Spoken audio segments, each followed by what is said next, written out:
On February the 28th, 1991, a battleship opened fire on targets in Iraq. The ship had been built during World War II. The guns had already fought in 2 previous wars. Those were the last combat rounds ever fired by an American battleship, and that ship is number 1 on this list. America built hundreds of warships, but 7 battleships stand apart. They fought in the Pacific, in Korea, off the coast of Vietnam, and in the deserts of Iraq. They fired the first American heavy shells of the entire war, and the last. They were present at some of the most decisive moments of the 20th century, and they are the most powerful battleships America ever sent to war. Most people know a few of these names. Almost nobody knows the full story of all 7. By the end of this video, you will know which ships made this list, what they did, and exactly where every one of them ended up. But before we get into it, I'm genuinely curious where in the world you're watching from, and if anyone here has a connection to any American battleship, a family member who served, someone who's been to one of the museums, anything at all, drop it in the comments. Let's start at number 7. On the morning of December 7th, 1941, USS Colorado was not at Pearl Harbor. She was at Puget Sound Navy Yard in Washington State, 2,500 miles away, undergoing an overhaul. While the fleet burned, Colorado was being upgraded. Colorado was part of the first class of American battleships ever fitted with 16-inch guns, a step change over every battleship that came before her. A single 16-inch shell weighed nearly a ton. At full range, it could penetrate the deck of an enemy warship from 15 miles away. When Colorado entered service in 1923, those guns made her one of the most heavily armed warships on Earth.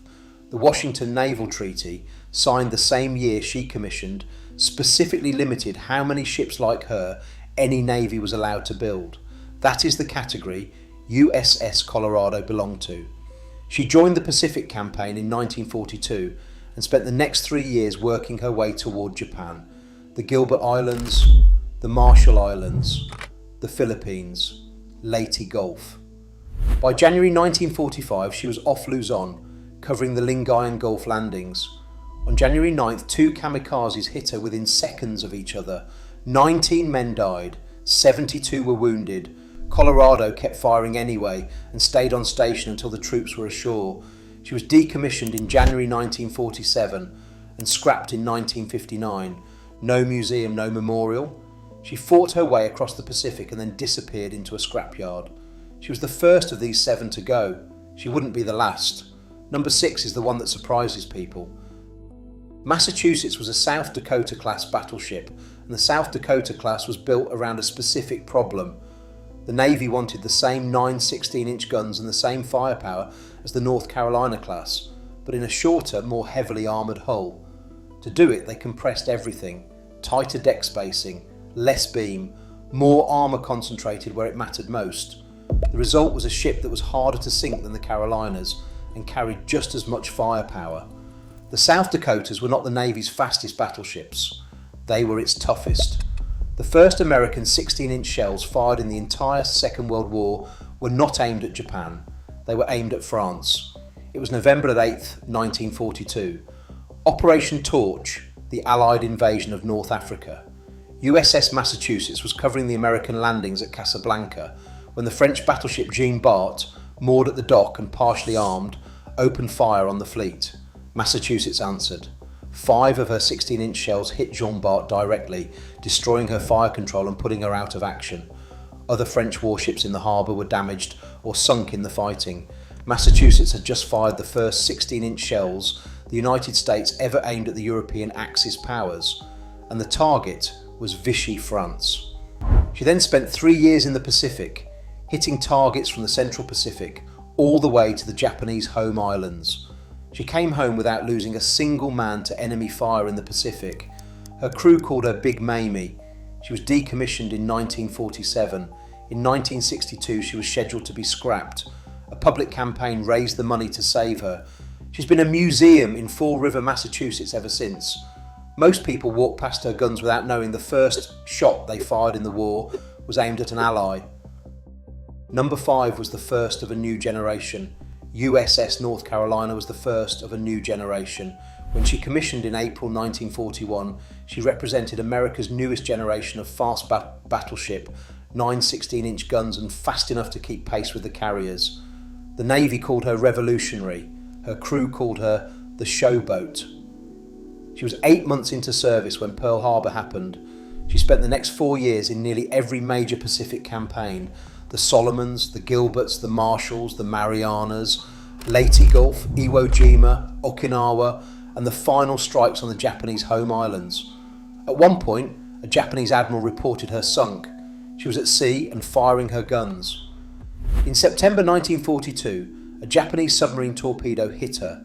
She took on hundreds of tons of water, kept her position long enough to protect the carriers she was screening, then made it back to Pearl Harbor under her own power. She was back in the fight within 2 months. She was decommissioned in 1947. In 1961, her name appeared on the Navy's disposal list, headed for the scrapyard.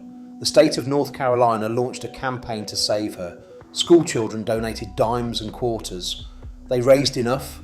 She's been a museum in Wilmington ever since. But not all of them got that kind of ending. Number 4 is the ship almost nobody talks about, and it has arguably the most dramatic single night of any vessel on this list. On the night of November 14th, 1942, in the waters around Guadalcanal, USS South Dakota lost power. An initial electrical fault from her own guns firing cascaded through her systems. Then Japanese shellfire compounded the damage, knocking out her radar, her fire control, and most of her ability to fight back. She was in the middle of one of the most violent naval engagements of the Pacific War, in pitch darkness, surrounded by Japanese warships, and she could no longer see what was hitting her. Japanese shells hit her repeatedly. A cruiser fired on her. Destroyers fired on her. The Japanese battleship Kirishima fired on her. She absorbed the hits and stayed afloat. While South Dakota was drawing every Japanese gun in the Strait, USS Washington found the Kirishima on radar in the darkness, fired 9 16-inch shells in 7 minutes, and sank her. The battle was over. South Dakota was the ship that got hit. Washington was the ship that won the fight. History remembers Washington. South Dakota is the one that held the line while Washington delivered the kill. She went on to fight at the Philippine Sea, Leyte Gulf, and the final strikes on Japan. 13 battle stars, one of the most decorated ships of the entire Pacific War. She was scrapped in 1962. There is no museum. There is a small memorial in Sioux Falls, South Dakota, with a handful of salvaged artifacts. That is all that's left of a ship that absorbed hit after hit in pitch darkness at Guadalcanal and never went under. Now here's where the story changes. The 4 ships you've just heard about were all powerful. All of them did things that should have ended them and didn't. But the Navy had a problem none of those ships could solve. The war was being fought by carrier task forces moving at 30 knots. The battleships that existed, the Colorados, the North Carolinas, the South Dakotas, couldn't keep up. A battleship that can't stay with the fleet can't protect it. So the Navy set out to build a battleship that could. The Iowa class was the answer. 887 feet long, 45,000 tons, powered by 8 boilers driving 4 shafts, enough to push her to 33 knots, fast enough to match any carrier the Navy had. She carried 9 16-inch guns with a range of 24 miles, firing shells that weighed nearly a ton each. Her belt armour ran 12 inches thick. Her turret faces were 17 inches of hardened steel, designed to survive a direct hit from her own guns. The all-or-nothing armour scheme meant that what was protected absolutely. The Iowa class was not just faster than anything that came before it. It was, ton for ton, the most capable surface combatant the United States had ever put to sea. The result was the Iowa class, and numbers 3, 2 and 1 are all from that class. Number 3 ended a world war. On September 2nd, 1945, in Tokyo Bay, Japan's foreign minister climbed aboard USS Missouri and signed the instrument of surrender. General Douglas MacArthur presided. Representatives from every Allied nation stood on her deck in the morning sun. 23 minutes, and the deadliest conflict in human history was over. The ship it ended on was the Missouri. She went on to serve in Korea, firing her guns in support of United Nations forces along the peninsula. She was decommissioned, recommissioned in the 1980s under Reagan's naval build-up, and returned to combat one more time during Desert Storm in 1991, firing Tomahawk cruise missiles into Iraq. She was decommissioned for the last time in 1992. She is now a museum ship at Pearl Harbor, moored 400 yards from the USS Arizona. Her bow faces the Arizona directly, not side on, not turned away, facing it, watching over it. The official explanation is simple. The Missouri stands watch over the Arizona so the men inside can rest. The ship that ended the war, watching over the ship where it began. Number 2 is the most decorated American battleship ever to serve in combat. And long after every other battleship on Earth had been retired, the United States sent her back to war in Vietnam. It was 1968. USS New Jersey was the only battleship in active service anywhere in the world. She spent 9 months off the Vietnamese coast, firing her 16-inch guns at targets that aircraft couldn't safely reach. She could put a 2,700-pound shell on a position 23 miles away, with sustained, accurate fire that nothing else in the fleet could match. North Vietnamese forces had been shelling American positions from terrain that was almost impossible to hit from the air. New Jersey's guns reached it anyway. That's the thing about a battleship's guns that aircraft can never replicate. A jet hits a target and leaves. It takes an hour to rearm, refuel and come back, and that only works in daylight, in reasonable weather, with a pilot willing to fly into enemy fire. New Jersey's guns could return every 8 to 10 minutes, around the clock, in any weather, without putting a single pilot at risk. Against a dug-in enemy that had learnt to hide the moment aircraft appeared on radar, that sustained, relentless, day and night pressure from the sea was something no airplane could provide. The United States brought her back because nothing else could do what she did. She was decommissioned when the war wound down, then recommissioned again in the 1980s. In 1983 and 1984, she was off the coast of Lebanon, firing at artillery positions in the mountains above Beirut. She fired her guns in anger for the last time in a conflict most people have already forgotten. She was decommissioned for good in 1991 and is now a museum ship in Camden, New Jersey, across the river from Philadelphia. 4 conflicts, more than 4 decades of combat service, the most decorated battleship America ever built, and she's still there. But one ship on this list has a story that runs through all of it, the beginning of the war, the middle, and the very end. Number 1. On December the 7th, 1943, exactly 2 years after Japan attacked Pearl Harbor, a battleship slid into the water at the Philadelphia Navy Yard. 2 years after the attack that killed 2,403 Americans and left the Pacific Fleet burning in its berths, the answer was rolling down a shipway in Philadelphia. USS Wisconsin joined the Pacific War in late 1944, operating with Halsey's 3rd Fleet through the final campaigns against Japan. She covered the Lingayen Gulf landings on Luzon in January 1945. She helped screen the first carrier strikes ever launched against the Japanese home islands in February. By July, she was east of Honshu itself, part of the force preparing for an invasion that Japan's surrender would make unnecessary. She was 16 months old. She had helped end a world war. In 1956, a peacetime collision with a destroyer sheared off 68 feet of her forward hull. The Navy replaced it with the bow of USS Kentucky, an Iowa-class battleship that had been ordered, partially built and cancelled before she ever made it to sea. Kentucky never fired a gun, never carried a crew into combat, never made it to the ocean. The Navy cut 68 feet off her bow and welded it onto Wisconsin. Wisconsin came out of dry dock 2 feet longer than any of her sister ships. The bow section from Kentucky is part of the hull Wisconsin still carries today. In November 1951, Wisconsin arrived in Korean waters. She spent months firing her 16-inch guns along the North Korean coastline. Bridges, railway lines, supply depots, troop concentrations dug into the hills above the sea.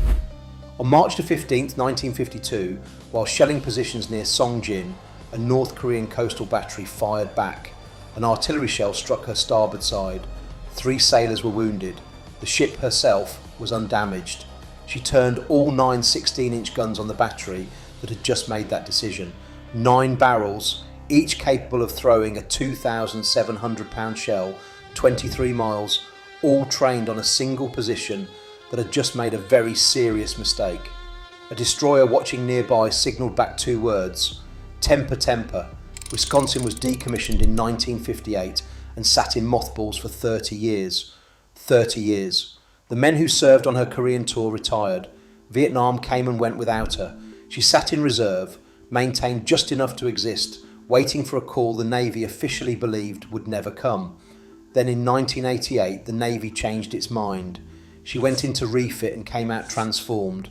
Tomahawk cruise missiles, Harpoon anti-ship missiles, targeting drones. She was recommissioned October the 22nd, 1988. 44 years old, modernised, and back on active duty for the first time in 3 decades. Iraq invaded Kuwait in August 1990. Wisconsin was in the Persian Gulf within months. During Desert Storm, Wisconsin fired on Kuwaiti coastal positions as part of a deliberate deception, making every possible signal that a massive marine amphibious landing was coming. Iraqi forces kept their reinforcements on the beaches. The real attack came through the western desert. The amphibious landing never happened. It was never meant to. Wisconsin served as the Tomahawk Strike Warfare Commander for the entire Persian Gulf. Every cruise missile launch from American ships in that theatre coordinated through her. She fired 24 Tomahawks and 324 16-inch rounds during Desert Storm. On February 28, 1991, Wisconsin fired her guns for the last time. Those were the last combat rounds ever discharged by an American battleship. The ship, launched on the anniversary of Pearl Harbor, fired the final shots of a combat era that had lasted over a century. After Wisconsin's guns went silent that morning, no American battleship has fired in anger since. She was decommissioned on September 30th, 1991. She is now a museum ship in Norfolk, Virginia, at Nauticus on the Elizabeth River, more than 8 decades old, and still the longest battleship America ever built. 7 battleships, between them 5 wars. From the beaches of Casablanca in 1942 to the deserts of Iraq in 1991, 5 of these 7 ships still exist. Massachusetts in Fall River, North Carolina in Wilmington, Missouri at Pearl Harbor, New Jersey in Camden, Wisconsin in Norfolk. You can walk their decks, stand between their gun turrets, and look down the same barrels that fired in the Pacific, in Korea, in Vietnam, in the Gulf. 2 don't. Colorado was scrapped in 1959. South Dakota was scrapped in 1962. South Dakota earned 13 battle stars, absorbed hit after hit in the dark at Guadalcanal, and never sank, fought from the Solomons to the Japanese home islands, and was melted down with nothing preserved. A handful of salvaged parts in a memorial in South Dakota. That's all. The 5 that survived are worth seeing. The 2 that didn't are worth remembering.